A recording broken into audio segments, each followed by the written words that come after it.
You're tuned into RX Radio. Movement prescribed. Brought to you by Prescript.com. A personalized approach to keeping you healthy and making your best even better. Your hosts, Dr. Jordan Shallow and Dr. Jordan Jiunta.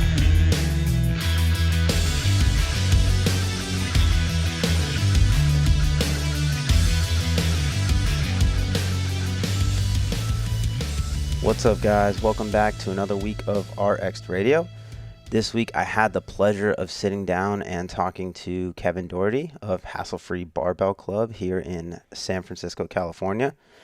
We had a great conversation. We kind of covered a lot of topics. We started out talking about how he's continuing to keep a lot of kids that are in his program lifting through this COVID crisis, and over the summer, he's doing a lot of things that we talked about even off the podcast to keep basically his kids training. So it's really cool to see that. He was actually, as we started the podcast, he's coaching a few kids in his gym. I think he has 3 platforms there and a bunch of weights. So he's, really doing what he can to keep people on track during this time, especially a lot of his athletes are youth athletes. He works at Lincoln High School. So he works with a lot of the athletes over there. He's even training one hopefully future Olympian right now, which he'll talk about a little bit in the podcast. But I had a really good time talking to him. He talked about how he started to develop the youth program at Lincoln High School, how he got caught up in that. Something I really took away from this was his importance of and process of developing a coaching staff that can basically stand in when you can't be there.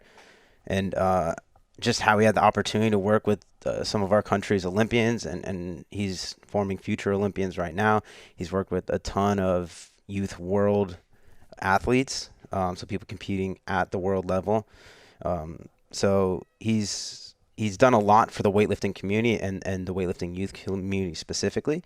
Unfortunately, due to some technical difficulties, we had to cut this one a little bit short.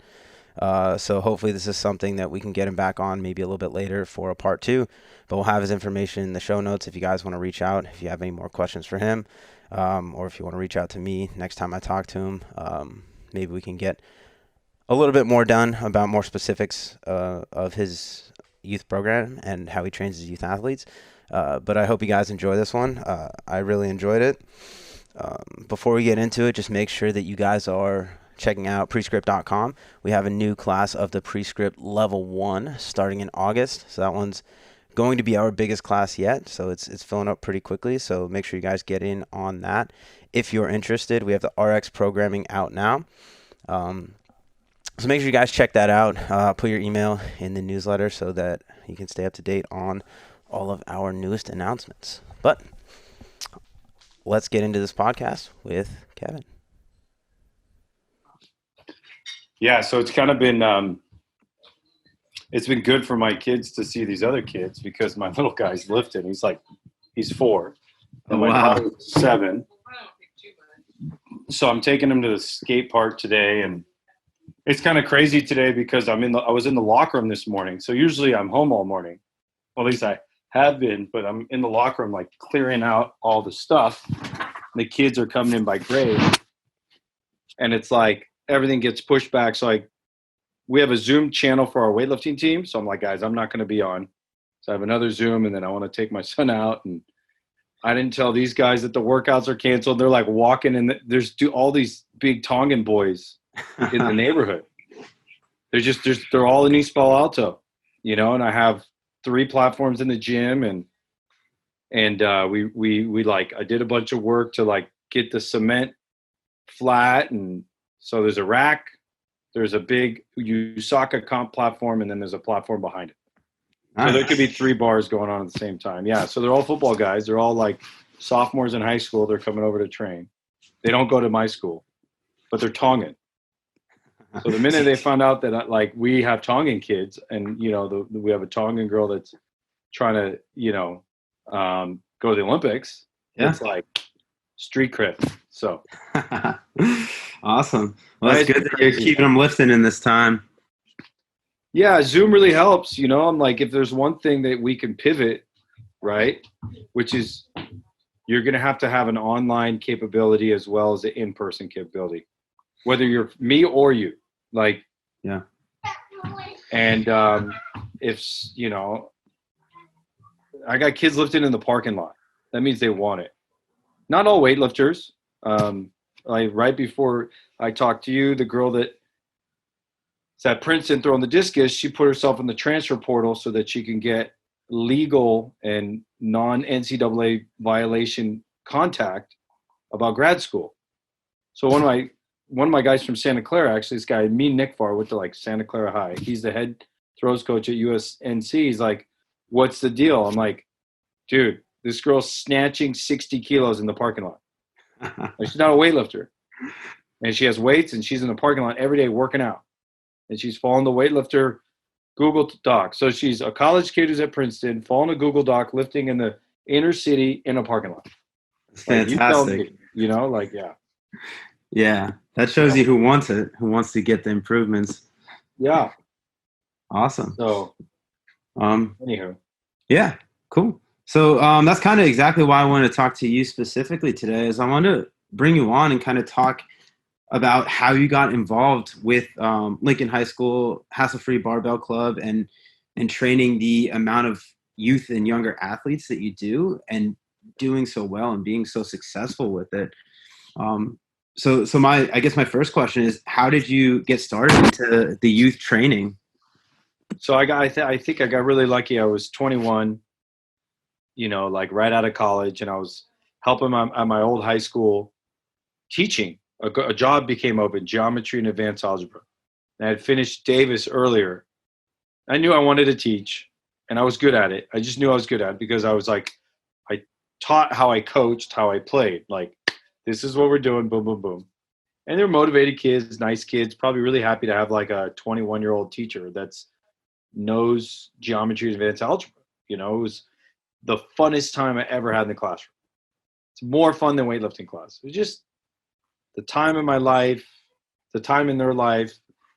I knew a bunch of their older brothers and sisters. Anyways, so I go to this football clinic after my first year coaching, and we were doing cleans. We were doing squats. I don't think we were doing them perfect, but we were doing a lot better than before, and the guys were getting stronger. Bench numbers were going up, deadlift, you know, all the metrics, the bigger, faster, stronger metrics were going up. And then I saw Tony Chiarelli speak, who coincidentally was retiring this year from high school coaching. He's got like one of the best throwers in the country, and he didn't get to compete, which sucks. But I think he's competing at the end of the month. Anyways, he's got this video of all these kids in the parking lot learning how to lift. So I don't know. I mean, I'm 22 years old. I'm like, hey, man, how do I learn how to do this? He's like, where do you live? I'm like, dude, I live in San Francisco. It's like, go see Jim Schmitz. I'm like, who the hell is that? It's like, just look him up, you know, whatever. So I don't know how I looked Jim up. And then I ended up bringing Paul, my brother, to Jim and training with him during the summer and a little bit in the spring. And I mean, I didn't have kids, and, you know, and it was close to the high school I was at. So I don't know how it really worked, but we started going there a couple days a week. And then my brother kind of stuck with Jim all throughout college. But I couldn't, because I was like, I wasn't very good, but also I needed a coach. So that very next year, I get my first group of freshmen, and we start going to weightlifting meets, you know, and then 2 years later, and we're going to youth nationals, and junior nationals was in LA in 2002. So we went to junior nationals because we just drove, and it was like a small group of kids, but they were pretty good. A couple of them won medals, you know. So anyways, after 4 years, the head coach calls me in and is like, yeah, we're just doing too much Olympic lifting. And we'd gone 9-1. We had a guy end up with at Washington State. They ended up playing in the NFL. Wow. Kid Jason Hill played for the Niners, played for the Jaguars. And he was the only guy at Washington State not to redshirt. So he got a full scholarship, but he cleaned 120 kilos. They're like, dude, you don't need a redshirt. You're ready to go. So he played special teams his freshman year, and then in 3 years he set the all-time reception record in the Pac-10 at the time, and then ran the fastest 40 time. He ran 4.30 at the combine and got drafted in the second round. And he was dinged up a little bit. I think he had a shoulder injury going in, so he never kind of, after his 3 first years in the league, he didn't like blow up. So I think he signed another 1-year contract and then had shoulder surgery with the Jaguars. But I remember when he played for the Niners, had a couple games with 3 or 4 catches, the guy didn't drop the ball. So it's like, but they had to pay him the league minimum, which was a huge salary cap hit after 4 years. So they bring in rookies. Unless you're a star, like after 4 years, you're pretty much done. But then, so I get fired in December. That January, I go over to Lincoln High School, where another coach of mine was the head coach, and he had just started. And he had taken over a program that hadn't won in 3 years, had 3 helmets. So he raised a bunch of money, new athletic director. They were like 3-7, but competitive. And they trained, but they didn't lift. They were doing like sprints and push-ups, and there was just nothing. It was like a graveyard. So I'm like, dude, I walk out, and I've grown up in the city my whole life, and I've never seen this school. And the school is 2 blocks by 2 blocks, 4 square blocks, with a sidewalk running right down the middle of the football field where you could put 15 weightlifting platforms. So that's what we did the first couple years, and every summer until 2010, we lifted outside on this cement strip. And then the minute they tore down the visitors' bleachers, everything was condemned except for the platforms, right? But it was a straight sidewalk. So we just taught. And then my first day, I was the 7th period PE teacher, a volunteer, and I just taught somebody's class for a semester, and it was all football guys, and all we did was lift. So that first group of 40 guys set me up for the first summer camp where David Garcia walks in. So that first 4 months, I kind of figured out from February to May, what am I going to do? And then old school, I just made flyers. I called it jump camp. We were going to lift. We were going to run. I tortured them. Like, just, I don't know how I got away with it. We were doing like hurdle, obstacle courses and lifting, and like, but the 7 or 8 dudes that were freshmen that went to summer camp, I remember David Garcia cleaned 80 kilos. This kid, Philippe Lewis, cleaned like 80 kilos, and a couple other dudes. And then 2 big kids came the first day of school. And those 7 guys, they lost 2 football games between them. They went 6-1 their first year at Soft Frosh, 7-0, and then 6-1 and 7-0. And they won the first 2 championships in like 30 years. So David Garcia's junior and senior year, we won the championship. He played right guard, and he was just killing people. He plays nose guard. And we had some other good players, but those 7 guys, it was our 2 stand-up outside linebackers who happened to be 6'2", 6'3", 220 pounds. David Garcia, nose guard. This kid, Philippe Lewis, at middle linebacker. Eric Foote at middle linebacker. All those guys went to summer camp. And then we had some ballers in the secondary. They were all young. It was this kid, Anderson, who ran 10.71, cleaned 115 kilos. Another weightlifter, J.C. Tiongson, was our strong safety at 150 pounds. So this group, like David's group, and then group under him that played varsity for 3 years, they lost 1 game in 3 years. Wow. We won 4 straight championships. And they were like glued together with these weightlifters who were not the greatest football players, but they played incredibly important strategic roles. They were your nose guards. They were your outside linebacker. They were your strong safety, middle linebacker. They played a little offense, you know? And so that got those guys being on the weightlifting team as well as the football team really helped all the other football guys get better at weightlifting. So I think for a stretch of 5 years, every guy on the defense cleaned 100 kilos. And in those 5 years, we went to 5 section championship games, and we lost the 5th one because the other team was really good, but one of our best weightlifters who cleaned 140 tore his ACL on the first day of practice. Oh, man. Japanese kid, Zach Ogawa. Wow. Cleaned 140, like, you know. So David senior and this is high school, too. Yeah. David's senior year, he cleaned 150 kilos, and Wow. You know, JC Tiangson's senior year, he's 150 pounds, 69 kilo lifter. He cleaned 135 kilos. Wow. His cousin was like 160 pound, cleaned 140 kilos, played corner. Wow. Like, just ballers. So it sounds like there's a pretty strong correlation between the implementation of bringing weightlifting into the school and just athletic performance in general. Yeah, they made me the track coach after that in 2010, and we've had like 9 state medals. You know, Wow. like two. You know, Choma was a world level thrower as well as she was a world level lifter. Clean and jerk 140. You know, when she was a freshman in college. Her sister, who's at Princeton now, was number 3 in the world in the discus. And then the year before that, Nini was number 10 in the state in the discus, but number 3 in the world in weightlifting. So incredible. Yeah, it was like, but now we have a class. So I got a job there. We have 3 weightlifting classes now. And then before COVID, we had like 5 years of a YMCA program. No, more than that. 10 years of a YMCA program where my weightlifters who had graduated were the coaches. So when I leave the weight room, there's a coach. It's like if you left the weight room to go and coach a WOD, right?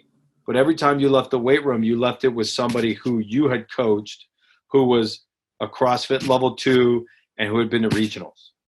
Yeah. Right? You're like, oh, I got you want to teach somebody how to do double unders? Go ahead, man. You're a regional games athlete, right? I'm trying. Okay, it's like if Sarah, what was her name? The CrossFit? Yeah, Sarah Hopman, right? Okay. She went to Stanford. She was like, what was her last name? She's got a married name now. Her name is Sarah Estrella Hopping. Yes. So they had the same thing in their CrossFit. She was a games athlete. Her husband, former boyfriend or coach, whatever, they could teach the classes at the same time. And if somebody had to go, then whoever was left was really qualified. Right. Yeah. So it's like if her and China Cho owned a gym together. Right. China's at the Miami Throwdown. Okay, well, Sarah's not going to do the Miami Throwdown. She's going to run the gym. That's how it is every day at school. Like I leave and somebody like Ben Hua comes in who's coached, 5 people at Junior Worlds. So in reality, like now the system is set up where if I leave, there's a coach there. And even if I am there, if you haven't finished your workout in PE class, I can hand you off to one of my 3 YMCA people that are all weightlifters, that all have been to Junior Worlds. I think it's Jenny Lamb, JC, and Larry. Larry's a master's athlete who still competes. It's like a 40-year-old dude that cleans 160. He's in a nurse. And then JC is the kid that was cleaning, who was a 5th at senior nationals as a senior in high school. And then Jenny Lamb went to Junior World. So it's like, I don't even have to be in the weight room, So do you think that developing that coaching system is what's helped you and your team be so successful at the international and the world's level? Yes. I mean, definitely a big part. I think what really helps too is I got really lucky. I got to hang out with Zygmunt for like 4 years because the kids were good. And I mean, like hang out. Like we're at the Senior Worlds. It's just me and him coaching all our kids, right? I'm at Junior Worlds for 16 days. It's me, Zygmunt, and one other guy for 2.5 weeks coaching the best kids, right? A lot of them were ours, right, from the gym, but I got to coach. That's how I met Jenny Arthur. Got to coach her at Junior Worlds. Like she didn't know what she was doing, so I just helped. Like I didn't do anything special. And then like flash forward 5 years, she's like asking for help at the Olympics, right? Yeah. It's just like at her most vulnerable point of weightlifting, she needed help. And I coincidentally, because of Choma, I was there. I was really lucky. And then I met all those good lifters for those, while Choma was really good and Jenny was really good and Nini was coming up and D'Angelo and David was in and out and Donovan, right? So it was like, we're talking from 2009 to 2020, I was coaching on one team or the other. So it just kind of like, it like layers you up, and then underneath you, from a scheme wise, like you have all these other coaches that are getting their level 1, level 2s, and you're letting them coach people at the Youth Worlds because you've done your job. Like, I don't need to go to Youth Worlds. Ben and Jenny Lamb went to Youth Worlds, and they coached one guy to an American record and another one to a medal. I can't say I've done a better job. Mm-hmm. I could say that my job was, I'm the one that got those kids in the weight room and got them in class and stuff, but it didn't matter who took the last step. I sometimes now think that it's almost better if somebody who's not as emotionally attached is doing the coaching at those very high levels. And, we've had some kids get hurt, and I think that's part of it, is you're just so emotionally attached. You kind of like, maybe you overcoach or they overtrain, right? You want it so bad that you're like, we can do more. Like Nini, thank God the Olympics aren't in a month, because her knees were really messed up for like a whole year. She just finally now, because of the coronavirus and staying at home and just being able to work out at the house and take it easy, she's finally back to like, she power cleaned 110 off the blocks yesterday. Wow. Very nicely, no pain. That's right? the Like, best part. right? Like, Yeah. but I pushed her too hard. I know that. Mm-hmm. But at the same time, she was number 3 in the world. She's number 5 junior in the world. And if she had made her snatches, she would have won a medal at Junior Worlds. Wow. So, like, you're at that precipice where it's like they're either going to go bam, or they're going to have to take a half step back because they're hurt. And that's where I think these other coaches really, really help. So, anyways. Absolutely. A lot of that kind of builds into and segues into some more specific questions I had for you about training with the youth, because it sounds like you were starting maybe the early 2000s, starting to develop that weightlifting program with high school age kids. Was there any sort of pushback because of any stereotypes about strength training in the youth, or any specific challenges that you dealt with or continue to deal with that? Every day there's a pushback, in some way, shape, or form. My parents don't want me to lift weights, and why are there adults in the weight room, and do you have a permit, and why are you here on a Saturday, and what do you mean you need to work out during the closed month of July when we're cleaning? It's like, I think there's no better example than I'm at Junior Worlds in Uzbekistan with Nini and Ben and Megan Seeger.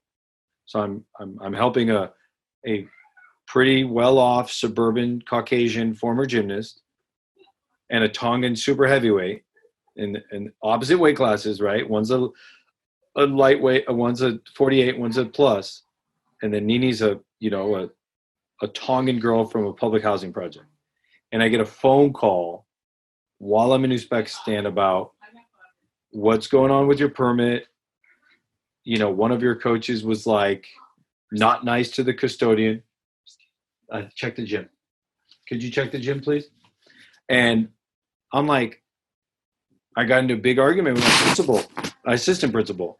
I'm like, I am spending $4,500 of my own money to coach a girl that's produced by the school district that has a chance to finish top 3 in the world, all at the same time as another girl from another public housing project who's Nigerian American, who's at Princeton, is in Sweden at the Junior World Track and Field Championships.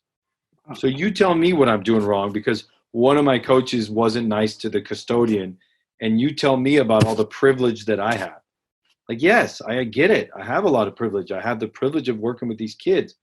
Yes, I happen to be a Caucasian American person, right? But I'm putting my money where the mouth is, and the school district's mission statement is to close the achievement gaps for students of color. Well, one of them's at Princeton, and at the Junior Worlds in another country in track, and the other one's at San Francisco State at Junior Worlds in Uzbekistan. You tell me how they would have got to Sweden and Uzbekistan, respectively, representing the United States, taking a step towards Olympic qualification, if it hadn't been for our system at school. I'm like, it's like, why are you calling me about this? Like, and then I call the coach. He's like, yeah, they wanted the 6th graders to move a bunch of boxes. They're not going to camp to move boxes. They're going to camp to lift weights. So that was actually really good because ever since then, they've only come to me to ask the kids to do stuff, and I will gladly help. Yeah. But as long as it's during my PE class, with my students, with my consent, because God forbid that one of the little kids who's at my weightlifting camp at school, permitted, what if they hurt themselves moving a desk? Whatever. It's different if I ask them to do it because I'm there doing it with them, right? Kid hurts their hand because the